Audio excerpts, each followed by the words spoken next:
Value theorem.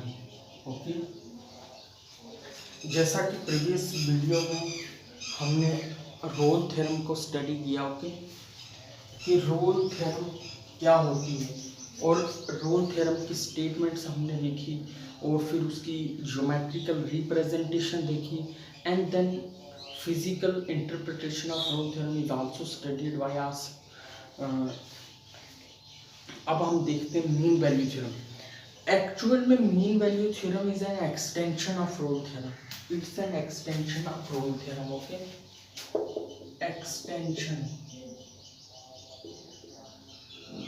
Extension of Rolle theorem. Mean value theorem है जो ये एक एक्सटेंशन है रोल थ्योरम की।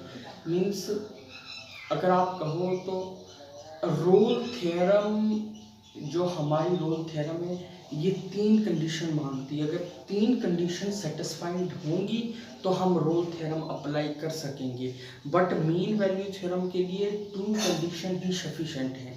अगर 2 कंडीशन भी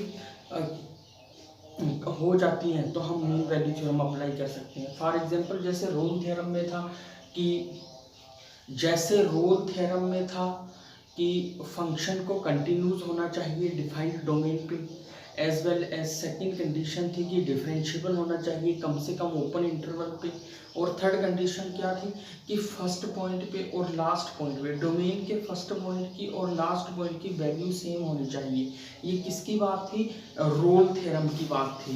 बट मीन वैल्यू थ्योरम में चाहे फर्स्ट पॉइंट की और लास्ट पॉइंट की जो फंक्शन की वैल्यू फर्स्ट डोमेन के फर्स्ट पॉइंट पे और लास्ट पॉइंट पे चाहे डिफरेंट ही क्यों ना हो, हम वहाँ भी मीन वैल्यू थ्योरम को अप्लाई कर सकते हैं। मीन्स कहने का मकसद ये है, कहने का कारण ये है कि मीन वैल्यू थ्योरम हम वहाँ भी अप्लाई कर सकते हैं जहाँ रोल थ्योरम फेल हो जाती है। ओके, मीन वैल्यू थ्योरम को हम वहाँ भी अप्लाई कर सकते हैं जहाँ रोल थ्योरम साइलेंस अख्तियार कर लेती है। ओके, वहाँ भी हम मीन वैल्यू थ्योरम को अप्लाई कर सकते हैं। ओके, और रही बात कि रोल थ्योरम है जो स्ट्रांगर है, जो थ्योरम है इनमें से वो mean value theorem is more stronger than Rolle theorem. Mean value theorem क्यों स्ट्रांगर है?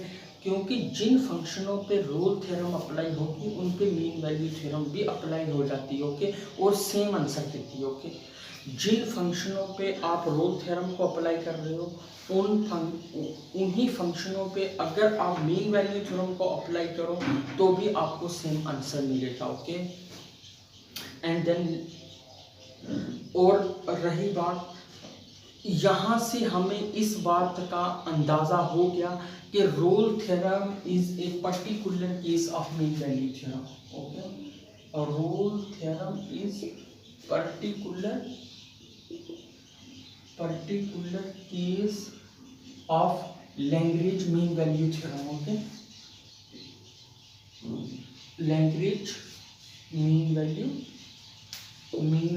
थ्योरम। ओके, जैसे रोल थ्योरम मिचेल रोल ने प्रूव की थी तो Lagrange theorem mean value theorem Lagrange ने प्रूव की थी, और इसे कुछ बुक्स में लिखा हुआ है Lagrange mean value theorem. Okay, so let us start. So mean value theorem में जो बहुत वो है स्ट्रॉन्गर है। ओके, रोल थ्योरम से जैसे रोल थ्योरम का हम ग्राफ ड्रा करते वक्त एक बात का ध्यान रखते थे कि हमारे ऑर्डिनेट्स एफ ऑफ ए और एफ ऑफ बी ऐसी सेम लाइन पे लाई करने चाहिए जो लाइन एक्स एक्सिस के पैरेलल हो। बट मीन वैल्यू थ्योरम में ऐसा हम नहीं करेंगे। आप कहीं भी एफ ऑफ ए और एफ ऑफ बी को ले सकते हो। ओके, तो मीन वैल्यू थ्योरम का जो हमारा मकसद रहेगा, जो हमारा एम रहेगा मीन वैल्यू थ्योरम को, वो हम किन फंक्शनों पर मीन वैल्यू थ्योरम अप्लाई करेंगे? हम मीन वैल्यू थ्योरम उन फंक्शनों पर अप्लाई करेंगे जहां हमारा F of A not equal F of B होगा। ओके, उन फंक्शनों पर हम मीन वैल्यू थ्योरम अप्लाई करेंगे जो फंक्शन ये कंडीशन सेटिस्फाई करेंगे। ऐसे फंक्शन जो क्लोज्ड इंटरवल से रियल लाइन पर डिफाइंड है। ओके, और उनकी डोमेन के फर्स्ट पॉइंट की और लास्ट पॉइंट की वैल्यू सेम नहीं है, उन पॉइंटों पे हम मीन वैल्यू थ्योरम को अप्लाई करेंगे। ओके, जिन केसेस में डोमेन के फर्स्ट पॉइंट पे और लास्ट पॉइंट पे फंक्शन की वैल्यू सेम है, वहां तो हम रोल थ्योरम को अप्लाई करेंगे। ओके, वहां तो हमें वो आंसर रोल ने दे दिया। ओके, वहां हम रोल को एक्सेप्ट कर लेते हैं। ओके, अगर आप रोल को एक्सेप्ट भी ना करो तो मीन वैल्यू थ्योरम उसका भी आपको आंसर दे देगी। ओके, बट हमारा जो एम रहेगा मीन वैल्यू थ्योरम को स्टडी करने का उन केसेस में जहां ये चीजें युगल नहीं है। ओके, मैं आपको वो भी बताऊंगा कि why mean value theorem, why Rolle theorem is a particular case of mean value theorem, कि रोल थ्योरम कैसे मीन वैल्यू थ्योरम का एक पर्टिकुलर केस है, वो मैं आपको प्रूव बताऊंगा। Okay, don't worry, see be focus and be concentrate, but do I inform you. Okay, try to collect that. और देखते हैं अब हम स्टेटमेंट हमारी क्या है। एफ है जो वो क्लोज्ड इंटरवल से रियल लाइन पे एक फंक्शन है। पहली कंडीशन ये है कि एफ को कंटिन्यूस होना चाहिए इस पूरे इंटरवल पे। दूसरी कंडीशन ये कि फंक्शन को डिफरेंशिएबल होना चाहिए किस पे? कम से कम ओपन इंटरवल पे।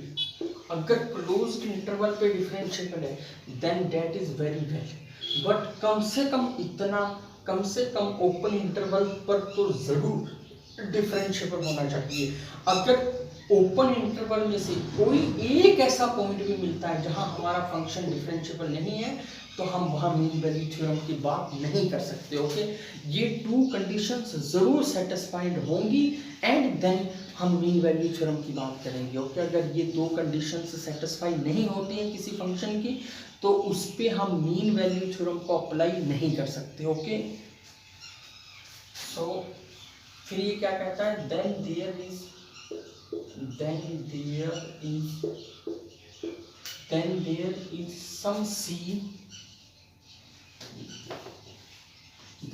some c in the open interval a b such that derivative of the function का जो डेरिवेटिव है पॉइंट सी पे वो क्या होगा? F of B minus F of A divided by B minus A. Okay, ये हमारी मीन वैल्यू थ्योरम की स्टेटमेंट है। ओके, क्या स्टेटमेंट है?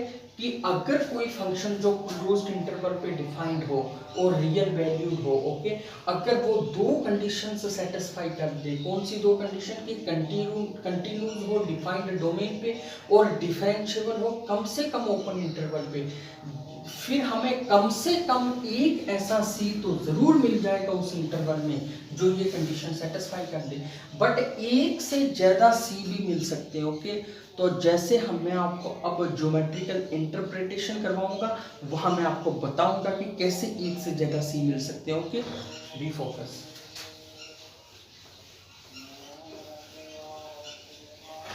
जैसे कि हमारा ये ग्राफिकल, ये हमारा ज्योमेट्रिकल रिप्रेजेंटेशन, जैसा हम रोल थ्योरम में क्या ट्राई करते थे कि एफ ऑफ ए और एफ ऑफ बी हमारे एक ऐसी लाइन पे जो लाइन एक्स एक्सिस के पैरेलल है उसी लाइन पे लाई करें, बट यहाँ हम क्या ट्राई करेंगे? यहाँ हम ट्राई करेंगे कि हमारा एफ ऑफ ए और एफ ऑफ बी उस लाइन पे नहीं बल्कि आगे पीछे लाई करें। ओके, आगे पीछे लाई करें, मीन्स हम ट्राई करेंगे कि हमारा F of A not equal F of B हो। ओके, क्योंकि F of A equal F of B पर तो रोल भैया ने भी आंसर दे दिया था। ओके, तो फिर हमें क्यों जरूरत पड़ी इसके पास आने की। Okay, mean value. तो हम क्या मानकर चलेंगे कि हम उन फंक्शनों पे वर्क करने की कोशिश करेंगे जहां हमारा F of A not equal F of B है। ओके, और उसको कैसे हम सॉल्व करते हैं, लेट अस सी। ओके,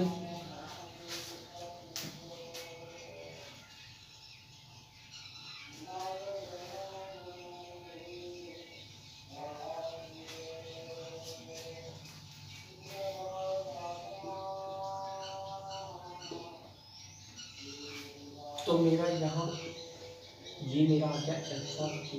ओके, ठीक है, आ गया F of B. Clearly F of A not equal F of B. क्यों F of A not equal F of B है?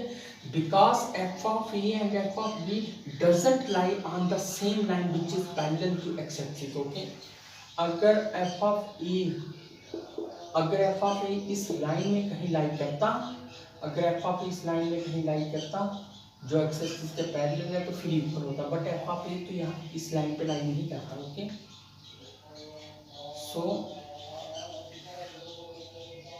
Clearly F of A not equal F of B. Okay, तो पहली बात ए से बी तक, ए means जहां से